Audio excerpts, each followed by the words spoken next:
যাদবপুরে শিক্ষামন্ত্রী ব্রাত্য বসুর উপর হামলা, ভাঙচুর গাড়ি, হাসপাতালে শিক্ষামন্ত্রী।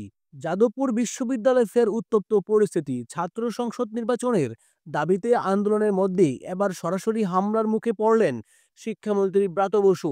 অভিযোগ, এসএফআই কর্মীরা তাকে ক্যাম্পাসে আটকে রাখেন, গাড়ির চাকার হাওয়া খুলে দেয় এবং গাড়ি বনেটে উঠে বিক্ষোভ দেখায় আন্দোলনকারীরা। পাল্টা তৃণমূল ছাত্র পরিষদও মাঠে নেমে যায়, যার ফলে দুই পক্ষের মধ্যে সংঘর্ষ বেঁধে যায় প্রবল। এই সংঘর্ষে একজন ছাত্রের মাথা ফেটে যায়, তবে তিনি কোন দলের সমর্থক ছিলেন তা এখনো স্পষ্ট হয়নি।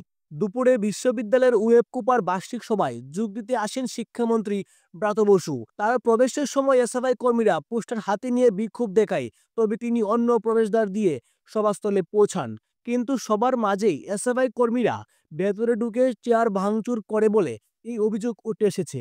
সভা শেষে ব্রত বসুর গাড়ি ঘিরে ফের বিক্ষোভ শুরু হয়। অভিযোগ, তার গাড়ি আটকে বিক্ষোভ দেখানো হয় এবং গাড়ির চাকার হাওয়া খুলে দেয় এসএফআই কর্মীরা। এই ঘটনার জেরে এসএফআই ও টিএসপিসি সদস্যদের মধ্যে হাতাহাতি শুরু হয়। একজন ছাত্রের মাথা ফেটে যায় এবং রক্ত ঝরতে থাকে। সংঘর্ষের মধ্যেই শিক্ষামন্ত্রীর হাতঘড়ি ছিঁড়ে যায়। এমন পরিস্থিতিতে শিক্ষামন্ত্রী অসুস্থ হয়ে পড়েন এবং তাকে দ্রুত এসএসকেএম হাসপাতালে নিয়ে যাওয়া হয়।